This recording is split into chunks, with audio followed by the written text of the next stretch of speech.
Magandang umaga po sa lahat.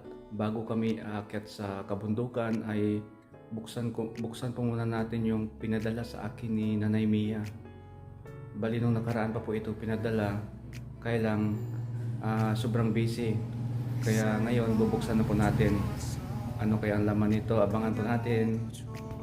Ayan po, ito po yung pinadala ni Nanay Mia sa akin. Mabigat po ito eh, di ko alam kung ano yung laman nito.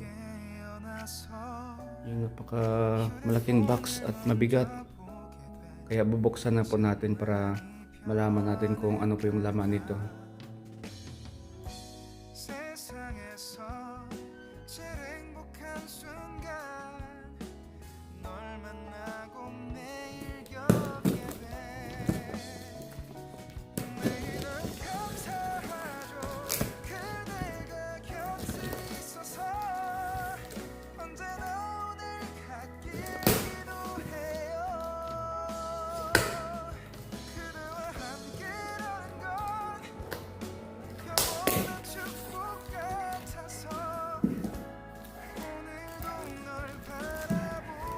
Ayan po, nabuksan na po natin yung box at titingnan po natin kung ano yung laman nito. Ayan. Wow. Nakasako. Ay, ano pala ito?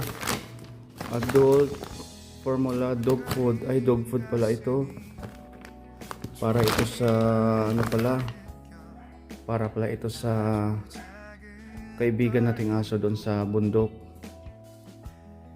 Naku, marami tayong mapakain ito ng mga aso na makikita sa bundok. Kaya maraming salamat po, Nay Mia, sa pinadala niyo po sa akin na dog food. Yan po, pag may makikita po tayong mga aso doon sa bundok ay pakainin po natin. Yan. Nakaisang sako pala ito. Meron pa nga ako isang dog food din dito. Yan. Ay, nakalimutan ko, meron pa pala isang box. Bali, dalawa pala itong pinadala sa akin ni Nanay Mia.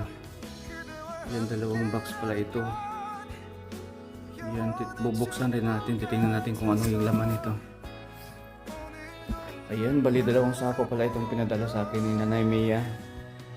Bali dalawang tig 20 kilo na dog food. Maraming salamat po, Nay Mia, sa pinadala niyo po sa akin ng mga dog food. Abangan niyo po mamaya kasi pupunta kami kay Tatay Ronnie. So, pakainin natin yung mga aso doon.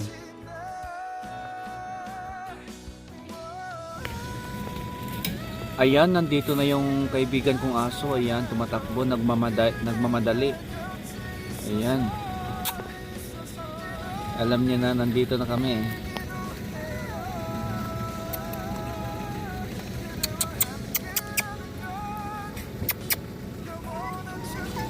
Bakit? Video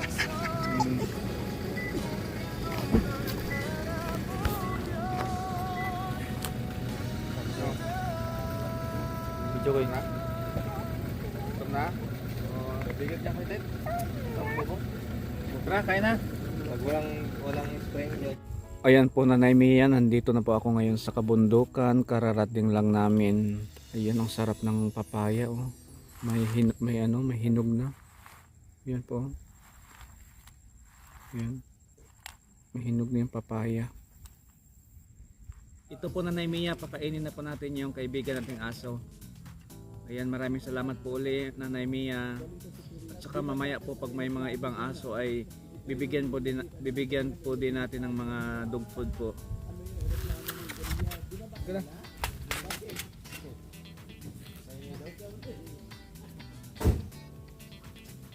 Kainin mo. Ayan. Kainin mo na. Ayaw niya. Ayaw niya eh.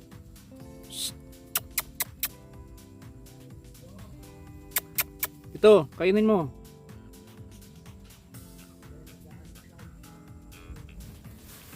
Ayun, ayaw niyang kainin yung dog food niya. Yan, umalis na si na madam. At saka maiiwan na naman tayo ditong mag-isa hanggang hapon or gabi. Ayan po, ayan yung kumain ng dog food. Mabuti pa yung mga aso doon sa view deck. Yung mga aso doon kumakain ng dog food, pero ito ayaw niya. Ayan po, ayaw niya kumain ng dog food. Kaya ang gagawin ko, may dala akong pagkain dyan, ihalo ko ito para masanay siya. Ayan po, may dala akong pagkain sa kanya, tapos ihalo ko itong dog food.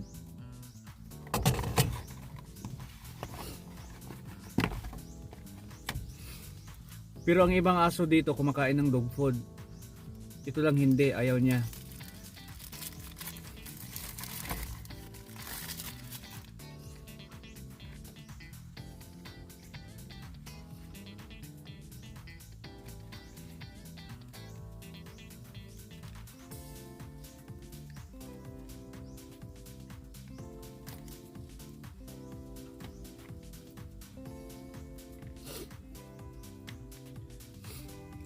Di bali po na Emiya, pag nakapunta ako sa view deck, maraming aso po doon.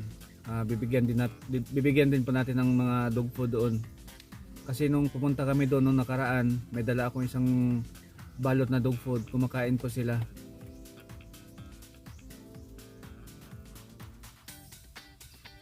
Ayan po, social yung kaibigan natin ngayon. Jollibee na naman siya.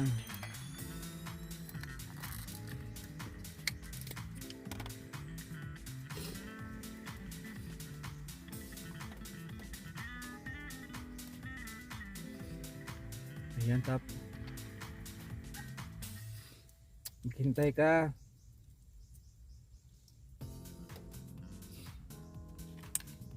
Ayan, tapos haluan natin ang dog food.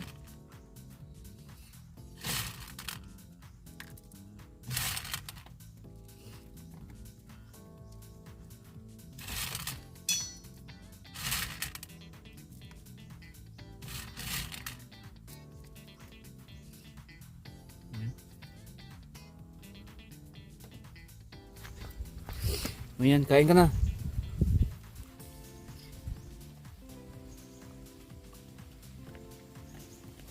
Dati ito, pag tapos ng kumain, natutulog na ito doon sa ilalim ng sasakyan. At umuwi din to minsan gabi na. Kung anong oras yung uwi namin, ganoon din yung uwi niya. Pero ngayon, pagkatapos niyang kumain, ay uuwi na agad ito. Mawawala na to. Dati ay overtime siya palagi, ngayon ay half day lang. O minsan, mga ilang oras lang, wala na to dito. Uuwi na sa bahay nila. Ayan, kainin mo yan, dog food. Galing yan kay Naimia.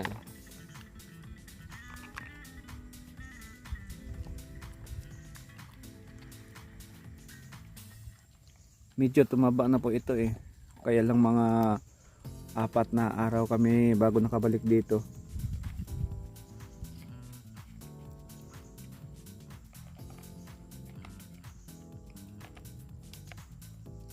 Yan, kinain naman niya yung iba. Yan, pinili niya eh.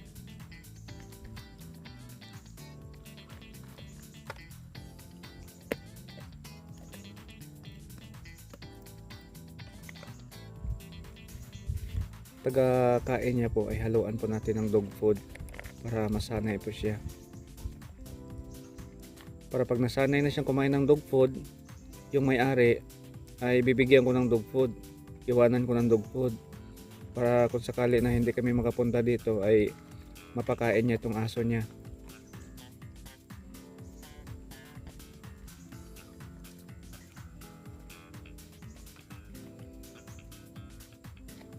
Oh, meron pa.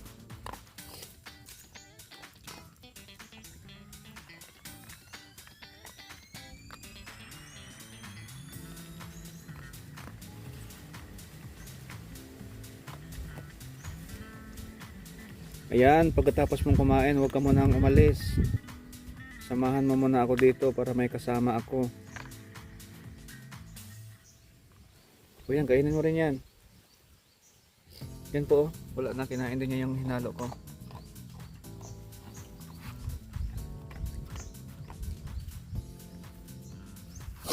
Yan. Baka gusto niya dito kasi may amoy kasi. Amoy manok. Yan. Yan. Dito kasi hindi niya naamoy yung manok.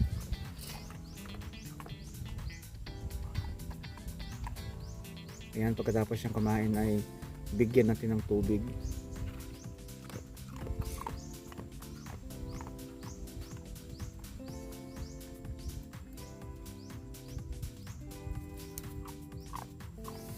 Yan, iubos na natin to kasi lalagyan ko ng tubig.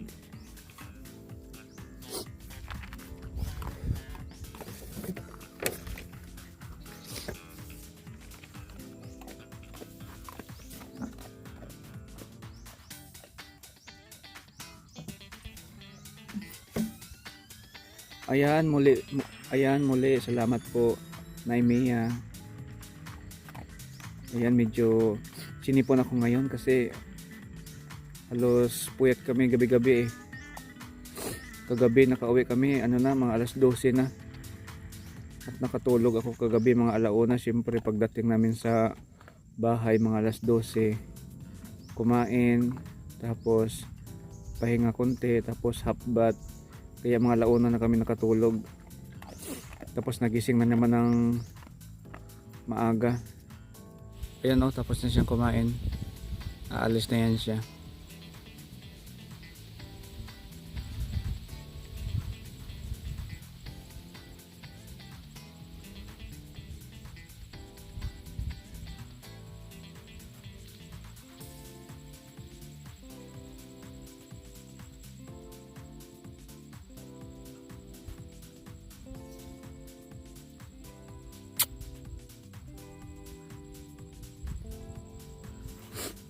Ayan, may ibang aso na dumating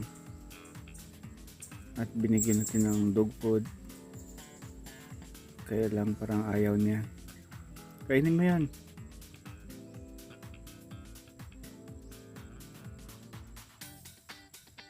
Ayan, may sobra po kasi akong kanin at saka kunting ulam. Yan, hinaluan ko rin ng dog food. Ayan, titingnan natin kung kakainin niya. Yan,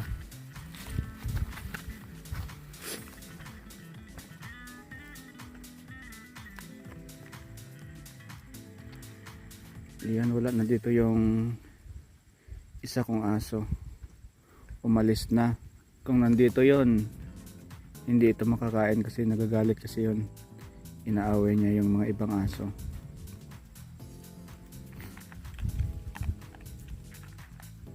Ayan, kumain naman siya ng dog food. Maganda pala ihalo sa kanin sa ulam.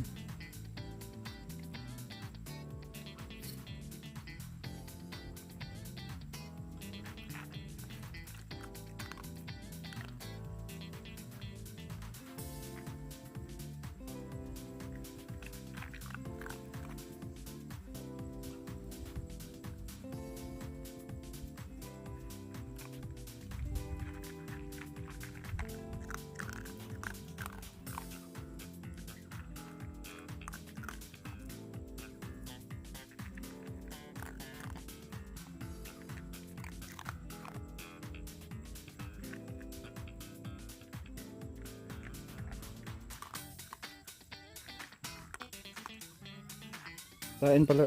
Yan, kumakain pala siya ng dog food eh. Dagdagan natin. Yan.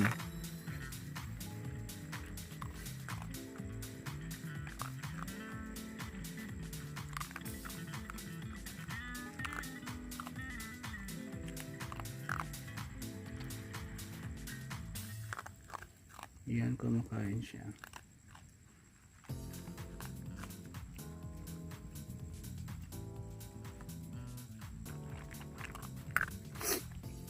Magandang klaseng dog food po ito, yung pinadala ni Nay Mia.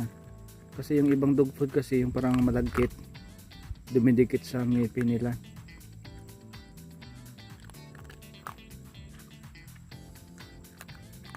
Yan, ubusin mo yan kasi marami pa akong dog food dito.